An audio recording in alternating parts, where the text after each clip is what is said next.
నమస్తే, welcome to our channel. నేను పద్మిని. ప్రస్తుతంతో పాటు ప్రముఖ ఆధ్యాత్మికవేత్త, ప్రముఖ న్యూమరాలజిస్ట్ లక్ష్మీ నరసింహస్వామి ఉపాసకురాలు శ్రీమతి స్రవంతి గారు మనతో పాటు ఉన్నారు. మాట్లాడదాం. నమస్తే అక్క. నమస్తే పద్మిని. అక్క, బంగారానికి సంబంధించి రకరకాల ప్రశ్నలు ఉన్నాయక్క. అయితే పోయిన బంగారం గురించి కావచ్చు, లేకపోతే దొరికిన బంగారం గురించి కావచ్చు, మనది మనం పోగొట్టుకున్నది, లేకపోతే లోన్ లో ఉన్నది, అసలు కొనుక్కోలేకపోవటం, ఇట్లా బంగారానికి సంబంధించి రకరకాల క్వశ్చన్స్ ఉన్నాయక్క. వన్ స్టాప్ సొల్యూషన్ లాగా బంగారానికి సంబంధించి అన్ని చెప్పండి అక్క. తప్పకుండా చెప్తాను పద్మిని. ఎందుకంటే చాలా అంటే బంగారం అంతా అనుభవించిన తర్వాత అది ఒకటి ఒకటి ఒకటి పోతూ గ్రామ్ బంగారం లేని రోజులు చూసేవాళ్ళు కూడా చాలా మంది ఉంటారు. అలాంటప్పుడు చాలా బాధ అనిపిస్తుంది అనమాట. ఎందుకంటే బంగారము అని అంటే మనకి లక్ష్మీదేవి స్వరూపంగా మనం భావిస్తాం కాబట్టి, అమ్మ కోపం వచ్చిందా మన మీద, ఎంత మన దగ్గర ఉన్నదే మనం పెట్టుకుంటామో అని అనిపించినా కూడా, అయ్యో నలుగురిలో మనం నవ్వుల పాలు అవుతున్నాం కదా బంగారం పెట్టుకోకపోతే అనే బాధ కూడా చాలా ఉంటుంది, వర్ణనాతీతంగా ఉంటుంది. బంగారం ఉంటేనే వాల్యూ ఇచ్చేటటువంటి మనుషులు, అమ్మ బాబోయ్, అలాంటి మనుషులు లేకపోతేనే బెటర్ ఏమో అనిపిస్తుంది. నిజమే. అయితే మన దగ్గర లేనాడు అందరి కలర్స్ తెలుస్తాయి, మనకి ఏంటి అనేది అర్థమవుతుంది. కానీ బంగారం ఎప్పుడు కూడా మన దగ్గర ఉండాలి, అమ్మ మనని కరుణించాలి, ఉన్న బంగారం అయినా మనం పోగొట్టుకోకుండా ఉండాలి అని చెప్పి ఎప్పుడు మనం దండం పెట్టుకోవాలి పద్మిని. ఎందుకు ఈ విషయం చెప్పాలి అని అనుకున్నాను అని అంటే, అనుకోకుండా నా జీవితంలో నేను అలా అనుకోకుండా నేను చేశాను ఆ రెమెడీ అనమాట. అనుకోకుండా నాకు స్ఫురణకు వచ్చి నేను చేసిన రెమెడీనే ఏదైనా కూడా. కాబట్టి మీకు చెప్తున్నాను. మొన్న పరమాచార్య గారిది చదువుతున్నా, నీకు మెసేజ్ పెట్టాను చూసావా, బంగారం గురించి చెప్పాలి పద్మిని అని. పరమాచార్య గారి గురించి ఆ లీల చదువుతున్నాను అనమాట.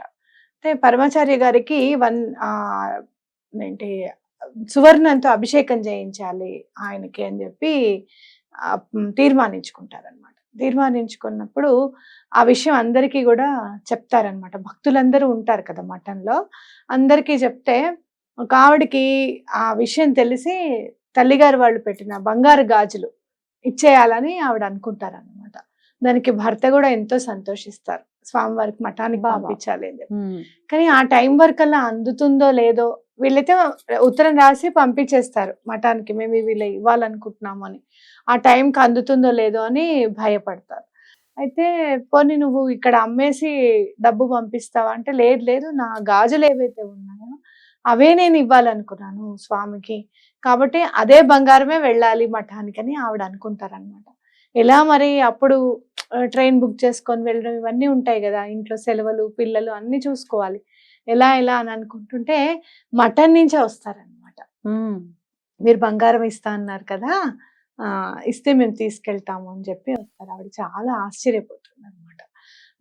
అలా స్వామివారు ఏదైనా ఇయ్యాలి అని అనుకుంటే అలా మన దగ్గర నుంచి స్వీకరిస్తారు. ఒకటి. రెండు ఏంటంటే, ఆవిడ ఒక ఫ్రెండ్కి చెప్తుందట, స్నేహితురాలికి, చాలా బంగారం మీ ఆయన పోగొట్టేశాడని బాధపడుతున్నావు కదా, కొంచెం బంగారం స్వామివారికి పంపించు, ఇక్కడి నుంచి నీకు బంగారం పోదు, మీ ఆయన వేస్ట్ చేయడు అని చెప్పి చెప్తుందనమాట సలహా. అలానే ఆవిడ కొంచెం బంగారం పంపిస్తుంది అనమాట స్వామివారికి. అప్పటి నుంచి ఆవిడకి ఏ బంగారం కూడా, అసలు ఇంట్లో బంగారం వాళ్ళ ఆయన తీసుకెళ్లి తాకట్టు పెట్టడం కానీ అమ్మేయడం కానీ అలాంటివి ఏవి చేయలేదట ఇంకా. కాబట్టి మనం ఏదైనా కూడా భగవంతుడికి గాని గురువుకి గాని సమర్పిస్తే ఆ కష్టం నుంచి మనం బయటపడతాము అని చెప్పి మనం చెప్పుకోవచ్చు. నా జీవితంలో నేను చూసింది ఏంటి అని అంటే, అమ్మవారికి సూత్రాలు చేయించడం. నేను లక్ష్మీనరసింహస్వామి విగ్రహం ఉందని చెప్పాను కదా, అమ్మవారికి కంపల్సరీగా ముందు సూత్రాలు చేయించాలి అని చెప్పి ఎక్కడ కూడా వెనకాడకుండా కాస్త పెద్ద సూత్రాలే చేయించడం అమ్మవారికి. చేయించిన తర్వాత నా లైఫ్లో నేను చాలా బంగారం కొనడం అనేది ఈ లీల చదివిన తర్వాత కొంచెం వెనక్కి వెళ్ళి చూసుకుంటే చాలా సార్లు చెప్పాను నేను, విభూదిలో గనక మీరు బంగారం పెడితే మంచిది అని చెప్పి. అలా నాకు ఐడియా రావడం కూడా అమ్మవారికి నేను చేయించిన తర్వాతే నాకు అలా స్ఫురణకు వచ్చిందేమో మరి, తప్పకుండా. కాబట్టి మీ అందరికీ కూడా చెప్తున్నా, మీరు ఒకవేళ బంగారం కొనాలి అనుకుంటే గనక, ఇంట్లో బంగారం లేకుండా పోయింది, అప్పుడు మేము చాలా వేసుకున్నామండి, కొన్ని సందర్భాలు ఎలా ఉంటాయంటే వడ్డానంతో సహా పెట్టుకొని తర్వాత గ్రామ్ బంగారం లేని రోజు చూసే వాళ్ళు కూడా ఉంటారు. అలాంటి సందర్భాలు, అలాంటి బాధలు ఎవరైనా పడుతున్నారు, బ్యాంక్ లో పెట్టుకుంటున్నారు, విడిపించుకోలేకపోతున్నారు అంటే, కొంచెం ఒక్క పావెత్తు బంగారం, లక్ష్మీ కాసైనా పర్వాలేదు, ఒక్క పావెత్తు ముద్ద బంగారం ఇవ్వమన్నా ఇస్తారు అట్లా.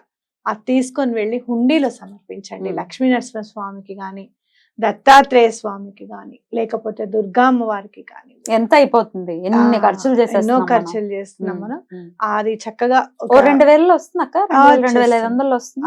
గ్రామ్ బంగారం ఇప్పుడు 77,800 ఉంది మ్మ్. పద్మిని. మ్మ్. ఒక 2000 ఇవ్వండి అంటే ఇస్తారు, ఇస్తారు. ఎందుకు ఇవ్వరు? మ్మ్. ముద్ద బంగారం అలా తీసుకొని మ్మ్. చక్కగా దాన్ని ఒక ఇంత చిన్న మనకి ఇప్పుడు పింక్ పోతలీలు కలర్ వస్తున్నాయి కదా, పింక్ పింక్ కలర్ కలర్ ఎలాగో ఇస్తారు. ఇస్తారు. మ్మ్. అందులో పెట్టైనా సరే హుండీలో సమర్పించి, ఎలా అయినా సరే మా బంగారం విడిపించేటట్టు చూడు స్వామి అని చెప్పి దండం పెట్టుకోండి. ఆ పింక్ కలర్ ఇది కూడా పేపర్ కూడా సింబాలిక్ గా శుక్రుడికి సంబంధించింది అది కదా. అసలు ఈ చూస్తేనే భోగాలన్నీ- బంగారం చూసినట్టు అనిపిస్తుంది కదా. చూస్తే అది ఉంటే అదొక హ్యాపీనెస్, ఆహా అని ఇది వరకు రోజుల్లో బాగా ఉండేది. ఈ అవును. మధ్య అన్ని డబ్బాలు వచ్చేసాయి కానీ బాగుంటుంది. అవును. రైట్, అందులోనే పెట్టేసి వేసేయమంటారా గుళ్ళో? అందులోనే పెట్టేసేసి ఏ వేసేసేయండి. గుళ్ళో అయినా, ఏ మళ్ళీ ఈ గుళ్ళో గుడి ఆ గుడి కాదు. గురువు దత్తాత్రేయ స్వామికి కానీ, లేకపోతే గాణగాపురంలో కానివ్వండి, లేదు మీరు వెళ్తున్నారు పిఠాపురానికి, ఎక్కడన్నా పిఠాపురంలో కానివ్వండి, గురువుకి సంబంధించింది వెయ్యింతలయ్యి మనకి వెనక్కి తిరిగి వస్తుందని ఖచ్చితంగా చెప్పుకోవచ్చు. అలానే అమ్మవారికైనా కూడా ఇవ్వచ్చు. లేకపోతే ఎక్కడైనా మీ కళ్యాణాలు అవి జరుగుతుంటాయి. ఇప్పుడు స్వామివారి లక్ష్మీనరసింహ స్వామి కళ్యాణం రాబోతోంది నెక్స్ట్ స్వాతి నక్షత్రం, అంటే జయంతి రాబోతోంది స్వామివారిది. అప్పుడు కూడా మీరు చక్కగా ఇవ్వచ్చు అనమాట. అక్షయ తృతీయ రోజు బంగారం కొనుక్కోవడమే కాదు, ఆ రోజు మళ్ళీ రెమెడీ మనం చెప్పుకుందాం ఏం చేద్దాం. వస్తుంది నెక్స్ట్ వైశాఖ మాసంలో వస్తుంది, అప్పుడు ఖచ్చితంగా చెప్పుకుందాం. రైట్, అయితే బంగారం రోడ్డు మీద దొరికిన దాఖలాలు కూడా ఉంటాయి జనరల్ గా. వాటిని ఏం చేయాలన్న విషయాలు చాలాసార్లు చెప్పి ఉన్నారు, అయినా కొంతమంది అడుగుతున్నారు కాబట్టి ఇంకొకసారి చెప్పండి. బంగారం దొరికితే మీరు తీసుకొచ్చుకొని వెంటనే స్వామికి దండం పెట్టుకొని గుళ్ళో వేసేసేయండి. అది ఎవరికి చేరాలో వాళ్ళకి చేరుతుంది. స్వామి దగ్గర ఉందనుకో, స్వామి దగ్గరికి వెళ్ళిపోయింది అనుకో, ఆయన ఎవరికి చేర్చాలో వాళ్ళకి చేర్చేస్తారు. ఒక్క రోజు మీ ఇంటి ఆవరణలో ఎక్కడన్నా దొరికితే కనుక ఒక్క 2-3 రోజులు వెయిట్ చేయండి అని చెప్తాను నేను. ఎందుకంటే గబుక్కున్న ఎవరైనా మెట్లు దిగుతూ వెళ్ళి పడిపోవచ్చు, లేదంటే ఏదైనా కావచ్చు. ఎవరైనా వెతుకుతూ కూడా ఆ దారిలో వెతుకుతూ కూడా మీకు కనపడచ్చు. అలా ఒక 2-3 రోజులు వెయిట్ చేయండి. ఒక 1-10 రోజులు అయిన తర్వాత ఎవరు రాలేదు, ఇంకా రారు అనుకున్నప్పుడు దాన్ని మనం యూజ్ చేసుకోకూడదు. వెండి కూడా అంతే, వెండి దొరికితే మంచిది అంటారు, కానీ బంగారం దొరికితే మాత్రం ఎటువంటి పరిస్థితుల్లోనూ గుళ్ళో వేసేసేయండి, అస్సలు మనం వాడుకోకూడదు. వెండి వాడుకోవచ్చా? దొరికింది వెండి వాడుకోవచ్చు అని చెప్తారు. నాకు తెలిసినంత మటుకైతే మాత్రం వెండి దొరికితే చాలా మంచిదిట, అది వాడుకోవాల్సిందే. కానీ ఒకవేళ బంగారం దొరికితే కనుక ఎటువంటి పరిస్థితుల్లోనూ గుళ్ళో వేయాలి. నాకు మొన్న మధ్య ఈ ఎక్స్పీరియన్స్ అయిందక్క, ఎవరికైనా అవుతుందో లేదో తెలియదు, దాని సింబాలిజం చెప్పండి. నేను పాప ట్రైన్ ఎక్కాలి అని అంటే అదే పనిగా దాన్ని తీసుకెళ్లి మెట్రో ట్రైన్ ఎక్కించి ఆ రోజు ఉగాది పండుగ, తమిళ్ ఉగాది పండుగ అయితే మా అత్తగారింటికి పెద్ద అత్తగారింటికి తీసుకెళ్ళాం అని చెప్పి తీసుకెళ్ళాను. దాని మెళ్ళో బంగారు నెక్లెస్ వేసాను అనమాట. వేసి తీసుకెళ్ళి అంత అయ్యింది. వాళ్ళ ఇంట్లో అందులో నుంచి ఆ నెక్లెస్ కి ఇరుక్కుని ఉన్న మాటి ఒకటి పడింది, ఇంట్లో పడింది, లక్కీగా ఇంట్లో పడింది. అట్లా చాలా మంది చెప్తుంటారు కదా, లక్కీగా ఇంట్లో దొరికిందండి, లేకపోతే లక్కీగా డస్ట్బిన్ దగ్గర ఉంది దొరికింది. దీన్ని ఎట్లా అర్థం చేసుకోవచ్చు? అమ్మవారి అనుగ్రహం పరిపూర్ణంగా ఉంది. ఎప్పుడైతే మనం విష్ణు సహస్రనామం చదువుతుంటాం, విష్ణు సహస్రనామం చదివిన వెంటనే లక్ష్మీ అష్టోత్తర శతనామ స్తోత్రం చదువుతాం. అమ్మ అసలు విష్ణువుని స్మరిస్తుంటేనే అమ్మ కూర్చుంటుంది, వెరీ హ్యాపీ. అది తప్పకుండా అమ్మవారి అనుగ్రహంగా భావించాలి. ఎందుకంటే ఈ ఉంగరం ఉంది చూసావా, ఇది కొంచెం లూజ్ గా ఉంది అనుకున్నాం, కానీ అదేంటంటే అంతకుముందు ఇంకొంచెం నేను లావుగా ఉండడం వల్ల లోపలికి వెళ్ళట్లేదు అనమాట. జాగ్రత్తగా చూసుకుంటూ ఎప్పటికప్పుడు ఇలా సెట్ చేసుకుంటూ ఉంటున్నాను. ఎందుకో మేము బయటికి వెళ్ళినప్పుడు మామూలుగా బండి ఎక్కినప్పుడు ఇలా చేయి పెడతాం కదా, ఈయన మీద బావగారి మీద ఇట్లా చేయి పెడితే చూస్తే ఉంగరం లేదు. ఏమిట్రా బాబు, ముందు పని కాదు, ముందు పదండి ఇంటికి, ఏమైందో తెలుసుకోవాలి అని చెప్పి మనం ఫైన్ రీచ్ వాడతాం కదా ముందు. ఫస్ట్ ఫైన్ రీచ్ అంటే ఎక్కడా లేదు, అయిపోయింది బాబాయ్, బంగారం పోయిందా అయ్యో అని అనుకుంటూ ఉంటే ఊడ్చింది, ఇంట్లోనే పడింది. ఎందుకంటే ముందు రోజు వరకు ఇంట్లో ఉందని నాకు తెలిసి నేను బయటికి ఎక్కడికి వెళ్ళలేదు, కనీసం గేట్ కూడా దాటలేదు, నేను ఇంట్లోనే కరెక్షన్స్ చేస్తున్నా అన్నప్పుడు ఈయన ఎందుకో డౌట్ వచ్చింది, చెత్తబుట్టలో ఉందేమో చూద్దాం అని చెప్తే చెత్తబుట్టలో కనపడతాయి. మా పనమ్మాయిని అడిగాను నేను, ఎందుకు అలా ఊడ్చి వేసేసావు అని అంటే, అమ్మ అది మామూలుది అనుకున్నాను. మామూలుది ఏమన్నా ఊరికే వస్తుందా, ఇప్పుడు 200 లేదే రాదు కదా, ఏదైనా సరే తీసినప్పుడు తప్పకుండా పక్కగా పక్కకు పెట్టాలమ్మా అని చెప్పడం. సందర్భం వచ్చింది కాబట్టి చెప్తున్నా. మొన్న కూడా గాణగాపురం వెళ్ళాం.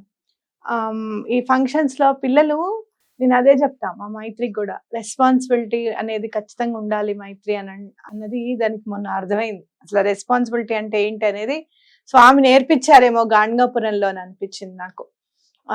నెక్లెస్ ఉంటుంది కదా, అది తీసి కవర్ లోనే మామూలుగా పెట్టేసి లంగావణి మార్చుకుంటారుగా పిల్లలు. ఇప్పుడు పొద్దునుంచి ఫంక్షన్ లో అలా ఉండరు కదా, మళ్ళీ నార్మల్ డ్రెస్ లోకి వస్తే గానీ వాళ్ళకి ప్రశాంతత అనేది ఉండదు. భోజనం అప్పుడు చెయ్యాలన్నమాట, ఫంక్షన్ కి వేసుకునే డ్రెస్ మార్చేసుకుని.